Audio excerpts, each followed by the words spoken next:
All right, so chapter 2 is really our starting point in calculus, and we're going to be investigating a problem that sort of underlies the majority of what we do in calculus 1, or what we oftentimes call differential calculus. It concerns something that we call the tangent line problem. So let's start with defining what a tangent line is. We think of a tangent line to a curve at a given point as a line that hits the point that we're singling out on that curve, but just sort of passes by or just sort of kisses it. I've heard that description used before. So it's not a great way of defining it, and we will have a better way of defining it later once we come up with the definition for a derivative, which is where this is going. But you can at least get an intuitive idea of what it is. So for example, on this circle, this line L is tangent to the circle. Notice that it doesn't cut through the circle at all. It just sort of nicks it right here at this point and then continues on the outside. Similarly, here we have this curve, and there's this point P on the curve. We're looking for a tangent line to this curve at that point P. You can see the red line L. It passes through the point P, but it doesn't really cut through the curve near that point. It does cut through the curve later on, and that's okay. But near the point P, it's not really passing through the curve. So we think of this as a tangent line. Giving a little bit more detail to that idea, if you kind of picture a point or a particle or something like that that's traveling along this curve, then once that point hits once that particle hits this point P, the direction that it's traveling in that instant will match the direction of that tangent line. So you can kind of think of it in a directional sort of context. But what is it that we're doing with this tangent line idea? Well, what we would like to be able to do is, given some curve and some point on that curve, we would like some way of coming up with the equation for that tangent line. Okay? And we're going to go into a lot more detail about what that looks like, but that does present a bit of a problem. And the problem is this: when you're coming up with the equation of a line from geometry, we know that it takes two distinct points to determine a line. We use that fact in algebra when we come up with the slope formula for a line. What you do is you take 2 points on the line, and you look at the difference between their y values, divide that between the difference between their x values, and that gives you slope, right? But the issue here is when we talk about tangent lines, we're only ever given 1 point to work with, this point here, or this point P right here. So the question is, how do we go about coming up with that equation if we don't have 2 points to work with? And that's what we're working on in this section. So the approach that we take to trying to solve this problem is a common approach throughout calculus. It's kind of a two-step pattern, if you will. The first thing that we do is, instead of looking for an exact solution to this problem here, finding an equation to that tangent line, we start by looking for an approximate solution. And I'll show you what an approximate solution would look like in a minute. Then what we do is we tweak that approximation to bring it closer and closer to what we would expect the true answer to be, and then use that tweaking process to make our approximation accurate. Now that's very vague because we haven't actually implemented this yet, but keep that two-step process in the back of your mind. Step 1 is we find a way to approximate a solution. Step 2 is we find a way to tweak our approximation to bring it close enough to the correct answer to where we can make a logical leap and say, well, the correct answer should be this. Okay, so we're going to illustrate this tangent line problem using that process with an example. Now, suppose that we're looking at the function y equals x squared, and our goal here is to find the equation for the tangent line to this parabola at the point 1, 1. That's a point on the parabola. Okay, we're going to do this by making an approximation. So again, the only thing that we know about this tangent line, this red tangent line, is that it's tangent to the curve y equals x squared, and we know one point that would lie on that line, the point 1, 1. But like we said before, you cannot come up with the equation for a line if all you have is 1 point. You need at least 2 points. So what we do is we construct a new line that is close to the red line by selecting a second point on our curve, on the curve y equals x squared. And we're going to call that point Q. Now I want that point Q to be not fixed in a sense. I want it to be movable. In other words, I'd like to be able to look at various different places that I could put the point Q and get different lines that approximate our tangent line. So keeping this kind of general, if the x coordinate of this point Q is just x, then the y coordinate would be x squared, because that's how we defined our function. Okay?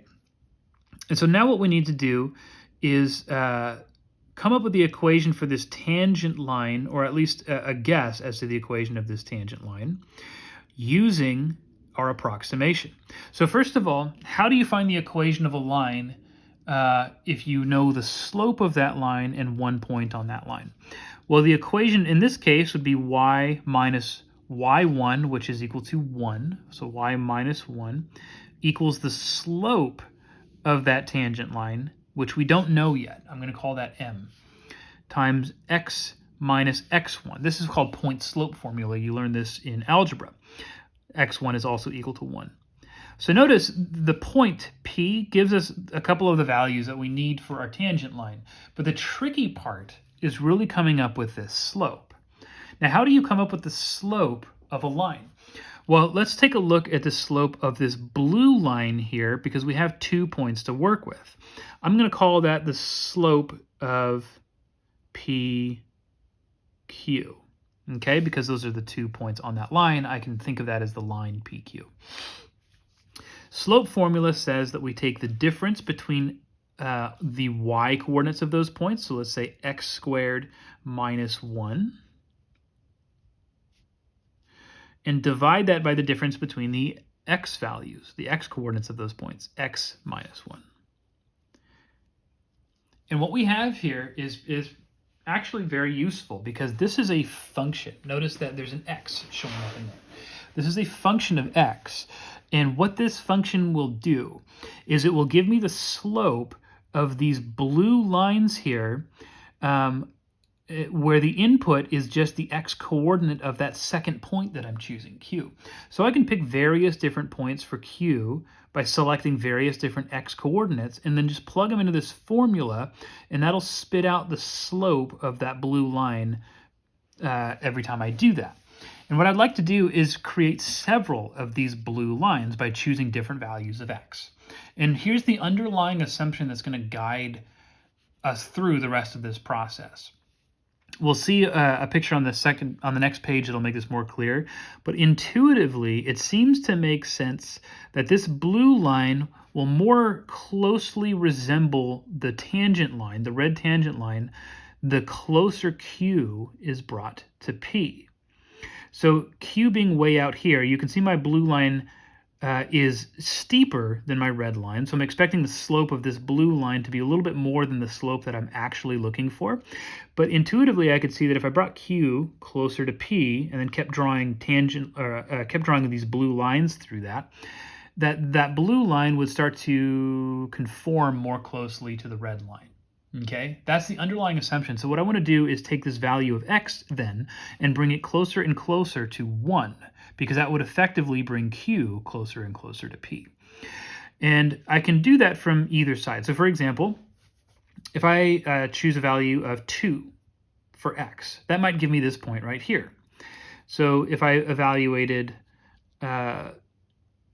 MPQ, where we're plugging in a 2 for x. That's 2 squared minus 1 over 2 minus 1, which is equal to 4 minus 1 over 1. That's 3.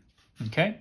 So if I let Q equal the point 2, 4, that's what the y coordinate would be, then the slope of that blue line would be 3. And that's what I'm recording in this table down here. But I would like to do other values as well, because I want a lot of numerical data to work with. So let's plug in a value of x that would bring Q a little closer to the point P. Instead of plugging in a 2, let's try plugging in 1.5. 1.5 squared minus 1 over 1.5 minus 1. Okay, you can plug that into a calculator, do that by hand, it's up to you, but we would end up with 2.5. Notice the slope has gotten a little shallower, which we're expecting, and I can record that in this table as well. And I would continue doing this process, doing a bunch of these to fill out some of the data in this table. So notice when I plug a 1.1 in, that's much closer to this x value of 1. I get a slope of 2.1 in that case. If I plug in 1.01 or 1.001, I'm bringing the x coordinate of q very, very, very close to the x coordinate of p, bringing these 2 points very, very close together.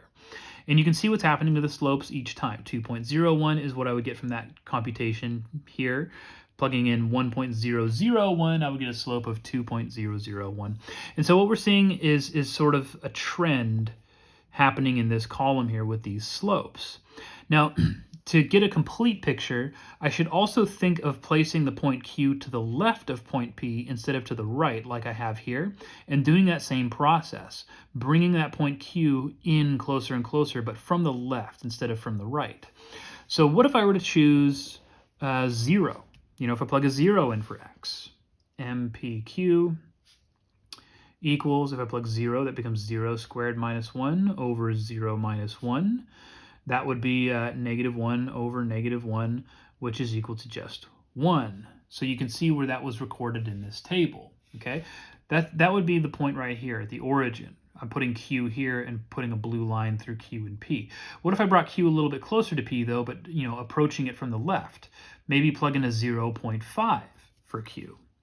MPQ is equal to 0.5 squared minus 1 over 0.5 minus 1. Put that in a calculator, do that by hand, whichever you like. You end up with a slope of 1.5 after doing that computation. Here's where we recorded that in this table. Okay? So, doing this, and bringing x closer and closer to 1, but from the left now. Notice we go as far as 0.999, which is very, very close to 1, just a slight bit smaller. The slopes have sort of a trend that we're picking up on here as well. Now, what do you see happening in both of these tables as we bring x closer to 1 from either the right or from the left? Well, in this case, it looks like my slopes are approaching the number 2. See, 2.001. We've gotten very, very close to 2 here. The same thing appears to be happening on this side. 1.999 is also very close to 2. So we appear to be closing in on a slope of 2. I'm going to make a logical leap here, and it's not much of a leap since we've collected a lot of data, to suggest that the slope of that tangent line is probably 2, based on what we're seeing here. So I can fill that in for this m up here, and I get y minus 1 equals 2 times x minus 1. I believe that would be the equation of my tangent line. If you don't like this form, if you prefer slope-intercept form, this is also equivalent to y equals 2x plus 1. I'm sorry, minus 1. Maybe negative 2 plus 1, yeah. So either of these are an acceptable way of writing that. So this kind of illustrates how we would go about solving this tangent line problem in the more general sense. We're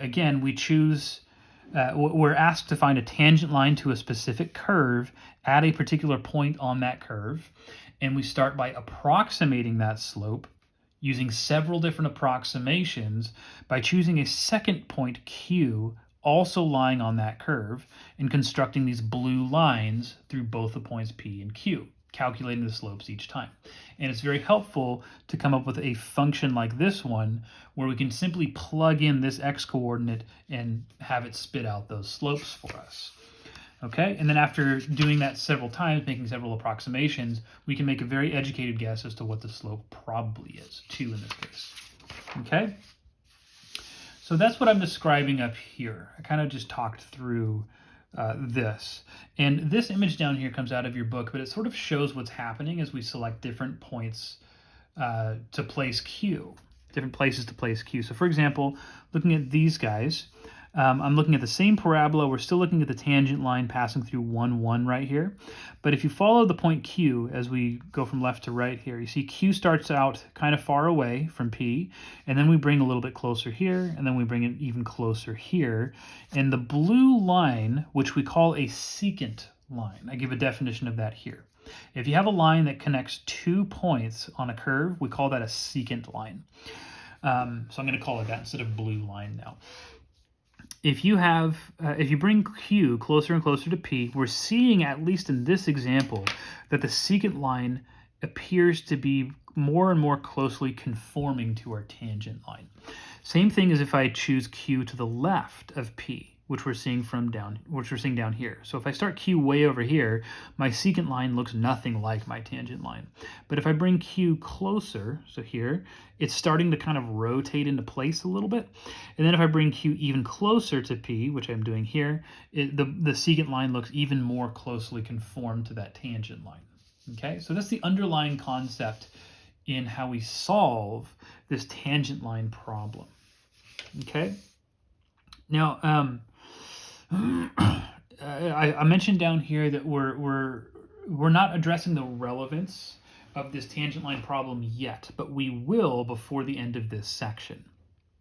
Okay, and it actually, knowing the equation of a tangent line and the slope of that tangent line in particular has very, very important real-world interpretations. But before we jump into that, let's try this from a slightly different approach. So you may remember in the Are You Ready for Calculus videos, I mentioned something about how functions can be represented in several different ways. We can represent functions graphically, we can represent them algebraically, we can represent them verbally, which is, using words, or we can represent them numerically. And that's what we're looking at in this case. So here's the example we want to work through. A student bought a stopwatch that tracks the number of steps she takes throughout the day. And shown below is a table that gives us the number of steps she recorded T minutes after 3 o'clock p.m. on the first day that she wore the watch. What we're asked to do here is compute the slopes of the secant lines that would correspond to the following intervals of T: 20, 30, and 30, 40. Now here's T up here in this row, and this is 20 minutes and 30 minutes after recording her steps. And what I want to do is compute the slope of the line, the slope of the secant line passing through the curve that this function would be represented by. And do that where my values of T are 20 and 30, and then do it again where my values of T are 30 and 40. We're also asked to interpret what those slopes represent. In addition to that, we're going to do a follow-up. We want to use those results to approximate the slope of a tangent line. This time it's going to be a tangent line to the curve given at exactly the point T equals 30. And we're also asked what that slope represents. I'm going to do that on the next video. I'm running out of space on my phone here, so I have to start a new video to work through this.